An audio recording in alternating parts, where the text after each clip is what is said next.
Good morning students. मैं आज आपको क्लास 9 का मैथ पढ़ाने जा रहा हूँ। एक्सरसाइज 1.3। अभी तक आपको एक्सरसाइज 1.3 का क्वेश्चन नंबर 4 तक बताया गया था। एनसीईआरटी बुक में क्वेश्चन नंबर 5 है, what can the maximum number of digit be in the repeating block of digit in the decimal expansions of 1/17. Perform the device to check your answer. आपको बताना है कि 1/17 के कितने ब्लॉक बनेंगे और कितने डिजिट का नंबर तैयार होगा। सबसे पहली चीज आपको बताना है, देखना है ये क्या है, रिपीटिंग है, नॉन रिपीटिंग, ये नॉन टर्मिनेटिंग है, नॉन रिपीटिंग या नॉन रिक्वेरिंग है, कौन सा नंबर है। तो सबसे पहले हम इस फ्रैक्शन को 1/17 को डेसिमल में कन्वर्ट करते हैं। डेसिमल में कन्वर्ट करना आप जानते हो, 17 से 1 में डिवाइड कर दो और ये डिवाइड तब तक करते रहो जब तक वही नंबर न आ जाए। अगर वही नंबर आ जा रहा है तो इसका मतलब यह नॉन टर्मिनेटिंग, समझ में आ रहा है न तो यहाँ टर्मिनेटिंग है और न ही ये रिपीटिंग है। इसका मतलब होता है कि आपका जितने से आपने डिवाइड शुरू किया था जिसमें 1 था, वही जब रिमाइंडर आ जाए इसका मतलब यह कभी कंप्लीट डिवाइड या रिपीटिंग इसका नंबर्स नहीं होगा। यह non divide, non terminating and non repeating होगा। अंडरस्टूड। अब देखिए, जब आपका ए आ गया 0.05888135294117647, इतना बड़ा नंबर आ गया। अब आप देख रहे हैं कि रिमाइंडर हमेशा कुछ न कुछ बच रहा था और लास्ट में रिमाइंडर क्या बचा, वही बचा जहां से आप शुरू हुए थे। इसका मतलब अगर आप फिर अब डिवाइड करोगे तो फिर यही नंबर रिपीट होगा। इसका मतलब यह रिपीटिंग नंबर है। समझ में आ रहा है ये बात। अगर ये नंबर वही रिमाइंडर न होता तो यह नॉन टर्मिनेटिंग और नॉन रिपीटिंग होता। समझ में आ रहा है ना बात हमारी। यहाँ पे वही रिमाइंडर जब आ गया इसका मतलब यह टर्मिनेटिंग तो नहीं है लेकिन रिपीटिंग है। अंडरस्टूड। ओके। तो जब यहाँ अब यही नंबर बार बार रिपीट होगा तो हम बार का चिन्ह लगा देते हैं। इस बार के चिन्ह का मतलब होता है कि अब यही नंबर फिर रिपीट होगा। समझ में आ रहा है नहीं बात। रिपीटिंग कब होगा मैं फिर से आपको बता दे रहा हूं, जब कंप्लीट डिवाइड नहीं होगा। ये तो क्लियर है, कंप्लीट डिवाइड नहीं होगा तो नॉन टर्मिनेटिंग। लेकिन रिपीटिंग कब होगा, जब वही रिमाइंडर फिर आ जाए जिसमें आप डिवाइड कर रहे हो। समझ में आ रहा है नहीं बात। तो जो डिवीजन है वही फिर आ जाए तो इसका मतलब वह क्या है, रिपीटिंग नंबर्स। तो हमने रिपीटिंग का चिन्ह देखो लगा दिया। यही पूछ रहा था कि इसका आपका ब्लॉक कितने नंबर्स का होगा, तो काउंट कर लो 1 2 3 4 5 6 7 8 9 10 11 12 13 14 15 16।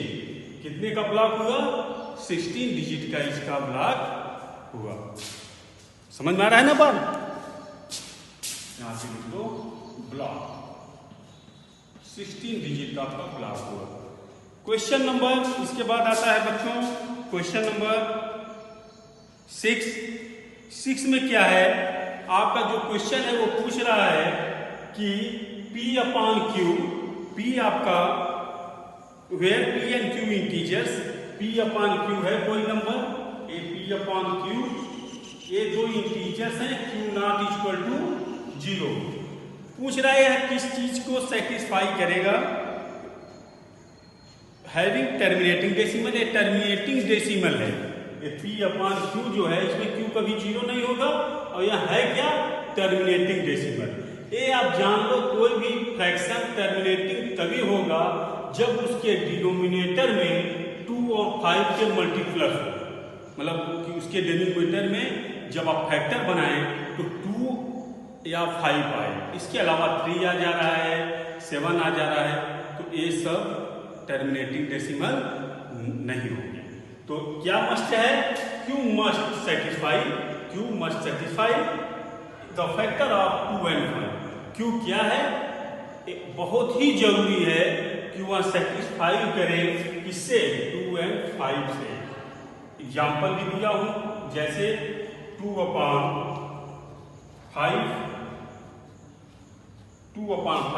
डिवाइड आप करिए, देखिए कंप्लीट डिवाइड हो गया, टर्मिनेटिंग है। 5/2 डिवाइड हो गया, टर्मिनेटिंग है।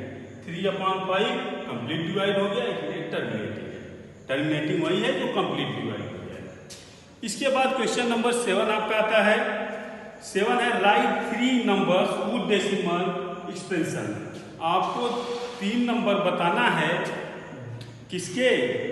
जो कि नॉन टर्मिनेटिंग हो और नॉन रिक्योरिंग हो, मतलब न तो टर्मिनेटिंग हो और न ही रिपीटिंग नंबर्स हो।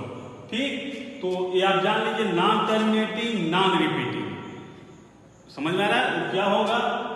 पाई का वैल्यू अंडर रूट में जितने भी नंबर आएंगे सभी क्या होंगे?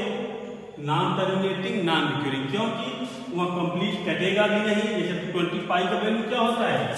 22/7। इसको आप चाहे जितना काटेंगे 1.4, 1, 1 ऐसे आपका चलता चला जाएगा, रिपीट नहीं होगा, रिपीटिंग भी नहीं होगा, कंप्लीट कटेगा भी नहीं। 0.01, 001, 0001 देखो रिपीटिंग नहीं हो रहा। रिपीटिंग ना हो, आता रहे, कुछ भी आप लिख सकते हो। इसको भी लिख सकते हो 0.04, 042, 004, 004, इसको भी आप लिख सकते हो। ये आप बिल्कुल नहीं सोचेंगे कि आंसर में क्या आ रहा है। आंसर में कुछ भी है, आंसर में और भी कुछ आ सकता है, क्योंकि आप वो हर नंबर लिख सकते हो जो कि न तो टर्मिनेट हो रहा हो और न तो रिक्वेरी हो। कहने का मतलब ये भी आपका है। आप और भी लिख सकते हो, जैसे 0.202, 13.242 ऐसे कुछ भी, मतलब रिपीट न होता हो नंबर एक बार बार। समझ में आ रहा है ना बात? देखो यहाँ पर कोई भी नंबर रिपीट नहीं हो रहा है। क्वेश्चन नंबर 8 में आपसे कहा जा रहा है find 3 irrational number between rational number. पूछ रहा है 5/7 और 9/11 के बीच में 3 इरेशनल नंबर निकालना। अभी तक मैं आपको बताया था कि रेशनल नंबर कैसे निकाला जाता है, 3, 4, 5 जान गए आप। अब इरेशनल नंबर कैसे निकाला जाएगा इसको आप देखिए। इरेशनल नंबर क्या होता है? नॉन टर्मिनेटिंग है, नॉन रिपीटिंग। ये सब क्या है? इरेशनल नंबर है। अब आइए आगे 5/7 जैसे हम डिवाइड यहाँ पे किए थे ऐसे ही डिवाइड करते रहिए, देखिए क्या वहाँ रिपीट होता है। तो आप देख रहे हैं कि वह रिपीट हो रहा है कि नहीं हो रहा है? ये आपका नंबर रिपीट हो रहा है, इसको आप रिपीटिंग लिखेंगे। ऐसे ही 9/11 को करेंगे तो 0.81 आएगा, फिर रिमाइंडर आ जाएगा 8181 बार बार आएगा, इसलिए रिपीटिंग हो गया। क्योंकि जब इसमें डिवाइड करेंगे बाद में रिमाइंडर 9 ही आ जाएगा एक बार। ऐसे ही इसमें भी। अब इन दोनों के बीच का आपको 3 नंबर लिख देना है, कोई भी लिख दो। समझ में आ रहा है एक बार? जैसे 0.7589, 0.73429, देखिए कोई रिपीट नहीं हो रहा है, ध्यान दे दीजिएगा। 0.77193, ऐसे ही यहाँ भी देख रहे हो ना, ये रिपीटिंग का चिन्ह नहीं लगाओगे। रिपीटिंग का चिन्ह लगा दोगे तो इरेशनल नंबर हो जाएगा। ये आपका रेशनल नंबर है, ध्यान देना, ये आपका रेशनल नंबर है, क्योंकि यहाँ पे रिपीटिंग है और यहाँ पे रिपीटिंग नहीं है। तो इसको भी आप लिख सकते हो, आपके बुक का आंसर ए है, इसको भी लिख सकते हो। और भी कुछ भी नंबर आप लिख सकते हो जो इन दोनों के बीच में वो नंबर आता हो, लेकिन ध्यान ये रहे कि नंबर रिपीट न होता रहे। एक ही नंबर जैसे 1 to 5 आ रहा है तो बार बार 1 to 5 न है। क्लियर? ये कैसे हुआ ये भी क्लियर हो गए। जैसे आपने क्वेश्चन नंबर 5 को किया था, सेम वैसे ही डिवाइड करोगे कब तक जब तक रिमाइंडर वही न आ जाए। जब वही रिमाइंडर आ जाएगा इसका मतलब उतना नंबर बार बार रिपीट होगा। ऐसे ही जब 9 को 11 में आप खुद चेक करके देख लीजिएगा, तो इसको जब आप डिवाइड करेंगे तो इसमें भी आपका 11 रिमाइंडर बच जाएगा, 9 रिमाइंडर बच जाएगा। जैसे ही 9 रिमाइंडर बचेगा इसका मतलब अब वही चीज बार बार रिपीट होगा, तो एक रिपीट का चिन्ह लग गया। अब इसके बीच का नंबर निकालना था, तो हम बता दिए रिपीटिंग नहीं होना चाहिए, इरेशनल नंबर है या आप इरेशनल निकाल रहे हो, तो वही नंबर उनके बीच का कोई भी नंबर आप लिख देंगे और आगे डॉट डॉट ऐसे कर देंगे, इसका मतलब वो रिपीटिंग नहीं होगा। एक डॉट लगाने का मतलब ही है कि non terminating, non repeating. Clear? I hope आप समझ गए होंगे। क्वेश्चन नंबर 7 तक आप कंप्लीट कर लीजिएगा। कोई भी प्रॉब्लम हो, कोई भी दिक्कत हो, आप आके स्कूल में हमसे मिलिए, अपने गार्जियन को भेजिए या खुद आइए, क्वेश्चन पुट ऑफ करके हमसे पूछ लीजिए। और आप लोग प्लीज एडमिशन करा लीजिए। अगर एडमिशन और बुक, दो चीज़ आपके लिए बहुत जरूरी है, इसको आप करवा लीजिए, फिर आगे आप पढ़ाई जारी रखिए। Thank you very much.